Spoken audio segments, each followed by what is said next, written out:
Assalamualaikum warahmatullahi wabarakatuh. Alhamdulillahirrabbilalamin. Allahumma sholli ala Muhammad wa ala ali Muhammad. Baik, pada hari ini saya akan menjelaskan pendahuluan terkait dengan mata kuliah Penghantar Ilmu Ekonomi.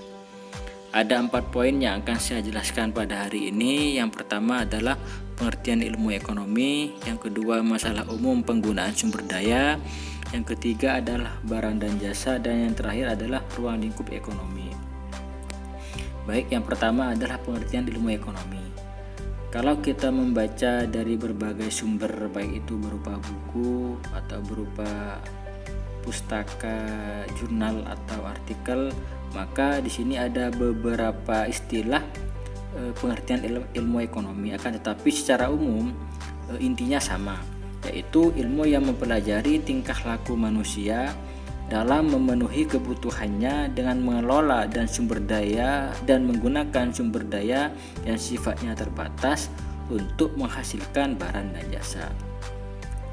Karena di sini manusia itu memiliki kebutuhan, akan tetapi di sini sumber dayanya sifatnya terbatas, maka harus ada choice atau pilihan apa yang dibutuhkan, maka itu yang harus diutamakan. Intinya nanti sumber daya ini akan digunakan untuk memproduksi, baik itu berupa barang atau berupa jasa. Lanjut, di sini masalah umum dalam perekonomian, khususnya dalam penggunaan sumber daya. Di sini ada dua permasalahan pokok. Yang pertama adalah ekonomi klasik, yang kedua adalah ekonomi modern.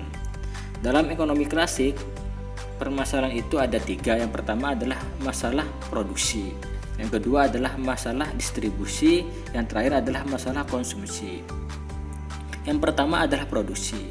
Maka permasalahannya adalah kita harus paham bagaimana sih cara atau metode untuk memproduksi suatu barang tersebut. Itu permasalahannya. Karena kadang-kadang kalau kita tidak paham bagaimana cara memproduksi atau mengolah suatu barang, maka proses tersebut tidak akan berjalan. Yang kedua adalah bagaimana atau metode apa yang harus digunakan agar barang yang sudah diproduksi itu bisa diterima oleh pembeli atau konsumen. Itu permasalahan yang kedua. Karena ada juga mungkin sebagian barang yang laku di konsumen pada akhirnya tidak laku. Yang ketiga adalah masalah konsumsi. Artinya apakah barang atau jasa tersebut bisa diterima oleh konsumen. Artinya bisa jadi saat konsumen sudah membeli, dia tidak akan melakukan pembelian ulang. Itu yang disebut dengan masalah konsumsi. Kalau dalam ekonomi modern di sini ada 5 poin. Pertama adalah apa dan berapa yang harus diproduksi. Artinya kita ini mau memproduksi barang apa dan berapa kuantitasnya yang akan kita produksi, kemampuannya. Itu yang pertama. Yang kedua adalah bagaimana barang tersebut diproduksi. Artinya setelah kita paham barang apa yang akan kita produksi, maka bagaimana cara memproduksi barang tersebut. Itu permasalahan yang kedua. Yang ketiga adalah bagaimana ketersediaan sumber daya. Artinya saat kita ingin memproduksi barang tersebut, maka akan ada barang-barang tambahan yang harus kita gunakan atau sumber daya tambahan agar produk tersebut bisa jadi. Yang ketiga adalah siapa target market atau pangsa pasarnya. Artinya saat barang tersebut sudah diproduksi dan sudah jadi, maka kita harus menentukan barang ini marketnya atau segmentasi pasarnya ke siapa. Apa ke dewasa, ke orang dewasa, ke anak-anak, atau ke mahasiswa dan sebagainya.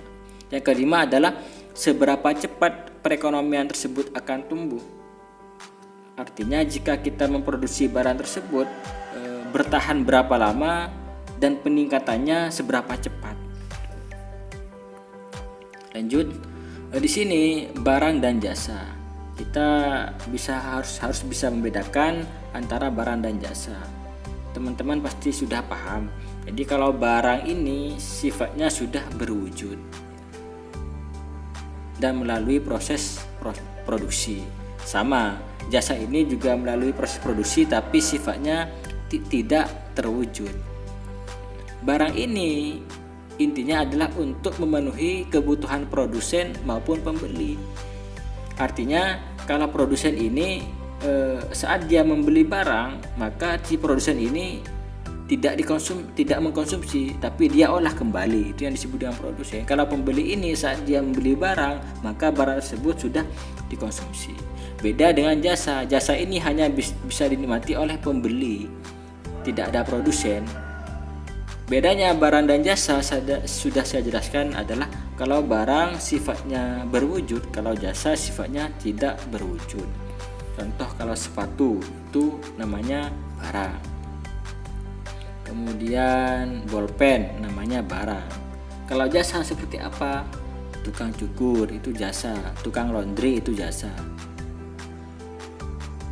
Prosesnya lah. Jadi yang disebut jasa itu adalah prosesnya.